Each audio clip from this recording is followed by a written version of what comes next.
යකෝ උඹට වයස කීයද මගේ නංගිට වයස කීයද? ඉතින් ඔබ මොකද්ද කරන්න කියන්නේ?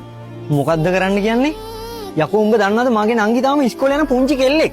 ඒකිට මොනවද තේරෙනවද? උඹලා වගේ අසහනකාරයෝ ඉන්න තමයි අද කාලේ කෙල්ලෙට පාරවත් බහැලා යන්න බැරි.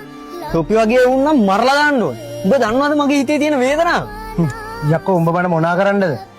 උඹේ නංගි විතරක් නෙමෙයි මට තව පොඩි කෙල්ල ඕනේ තරම් අහුවෙලා තියෙනවා. උඹට ඕන නම් පොලිසි බලයක්. යකෝ පොලිසි ගියා කියලා මාව අහුවෙන්න සාක්ෂි නෑ. මම මේ වැඩේ දිගටම කරනවා. උඹට පුළුවන් දෙයක් තියෙනවා නම් කරපන්. පුළුවන් දෙයක් කරපන් නේද? යකෝ උඹ දන්නවද මගේ නංගි අඬ මොනවද මට කිව්වේ කියලා? අනේ බලන්නකෝ මම ඉස්කෝලේ ගිහින් එද්දි මම කෙනෙක් කොට කරදරයක් කියලා මාව කෙලෙකට එක්කන් ගියා. ඊට පස්සේ මොන මුලංග මත ගියා.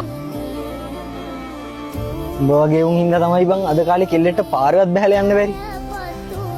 තෝ මං අද අතෑරියොත් මගේ නංගිටත් ඉච්චිරනමයි හෙට තවත් කෙල්ලෙට්ටත් වෙන්නේ. මම හිරේ ගියත් තෝ වගේ කෙනෙක්ට නම් ජීවත් වෙන්න ඉඩ තියන්නේ නැහැ. පුතේ මාව මරන්න එපා. මං ආයේ මේ වගේ දේවල් කරන්නේ නෑ. මං වගේ තාත්තගේ වයසෙන් මාව අතාරින්න. අපේ තාත්තා එහෙම කරන්නේ නැහැ යකෝ.